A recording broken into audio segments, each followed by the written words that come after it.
Next example अगर लिया जाए, जैसे ये एग्जांपल हम लोग लेते हैं, क्लोरीन से बन रहा है ClO3 माइनस, Cl2 से ClO3 माइनस, यहाँ पे क्लोरीन का एन फैक्टर निकालना है।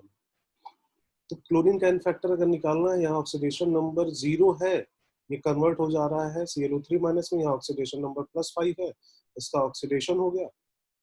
एक क्लोरीन में 5 का चेंज आ रहा है, तो इसमें 2 क्लोरीन है, तो 2 क्लोरीन में 2 into 5 यानी कि 10 का चेंज आ जाएगा, तो इसका एन फैक्टर 10 हो जाएगा।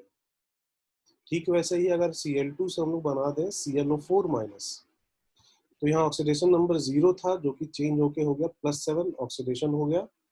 एक क्लोरीन में 7 यूनिट का चेंज आ रहा है, तो 2 क्लोरीन है इसमें, 2 क्लोरीन में 14 यूनिट का चेंज आ जाएगा, इसका एन फैक्टर 14 हो जाएगा।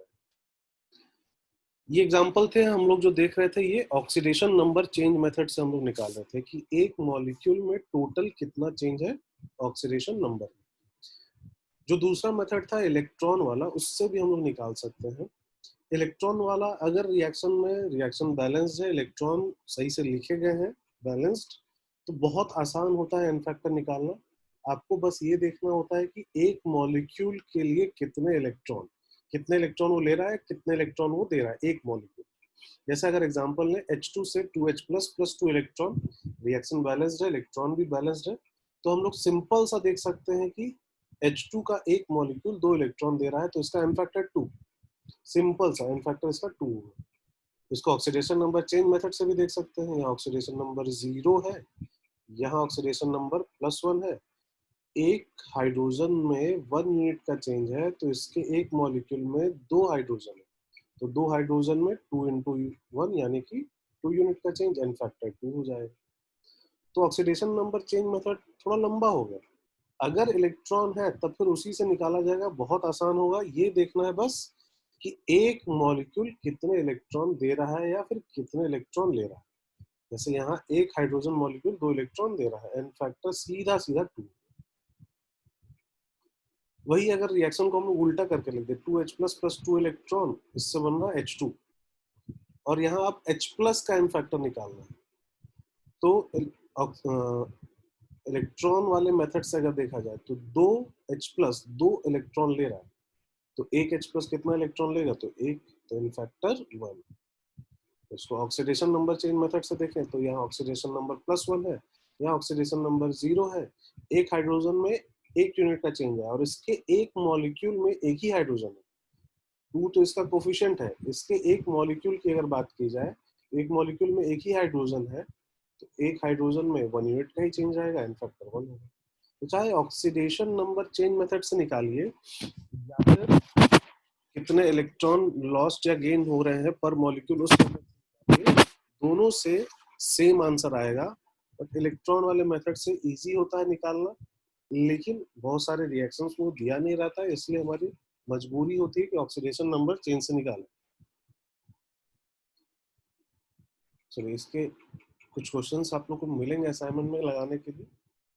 अभी और भी चीजें हैं, पहले उनको देख लेते हैं हम लोग, एक दो और चीजें हैं देखने के लिए। कुछ चीजें हैं जो हमें याद रखनी है इस चैप्टर में। इस चैप्टर में क्या इनऑर्गेनिक में पढ़ना भी है आप लोगों को, आगे चल के पढ़ेंगे भी, बट उसका यूज यहाँ पे होता है। इस चैप्टर में रिएक्शन वाले जो प्रॉब्लम्स होते हैं उनमें यूज हो जाता है। कुछ रिएजेंट्स हैं जिनके बारे में हमें याद रखना है, और खासकर ऑक्सीडाइजिंग एजेंट्स हैं कुछ, उनके बारे में हमें याद रखना है। कुछ बहुत ही स्ट्रॉन्ग ऑक्सीडाइजिंग एजेंट है हमारे पास, जैसे KMnO4 है, K2Cr2O7 है, K2CrO4 है। ये सब कुछ स्ट्रॉन्ग ऑक्सीडाइजिंग एजेंट है, इनके बारे में हमें याद रखना है। जैसे पहले अगर हम लोग बात करें, सबसे पहला KMnO4, पोटेशियम पर मैग्नेट, इसकी अगर बात की जाए तो ये बहुत ही अच्छा ऑक्सीडाइजिंग एजेंट होता है, काफी अच्छा ऑक्सीडाइजिंग एजेंट होता है। और ये तीनों अलग अलग मीडियम में तीन अलग अलग तरीके से काम करता है। तीनों अलग अलग मीडियम बोलने का मतलब एसिडिक मीडियम, बेसिक मीडियम और न्यूट्रल मीडियम। तीन अलग अलग मीडियम में ये तीन अलग अलग तरीके से रिएक्ट करता है, अलग अलग प्रोडक्ट्स बनाता है, लेकिन ये काफी अच्छा ऑक्सीडाइजिंग एजेंट है। ये जिससे भी रिएक्ट करता है मोस्टली सब्सटेंस को ऑक्सीडाइज कर देता है। ज्यादातर सब्सटेंस को ये ऑक्सीडाइज कर देता है, और ऑक्सीडाइज करके मोस्टली ये उनको उनके रिस्पेक्टिव हाईएस्ट ऑक्सीडेशन स्टेट में ले जाता है। जैसे कार्बन से इसको रिएक्ट अगर करा देंगे, कार्बन किसी भी स्टेट में है तो कोशिश करेगा कार्बन को उसके हाईएस्ट +4 में ले जाने का, या सल्फर किसी स्टेट में रहा तो उससे रिएक्ट करके सल्फर को उसके हाईएस्ट +6 में ले जाने की कोशिश करता है।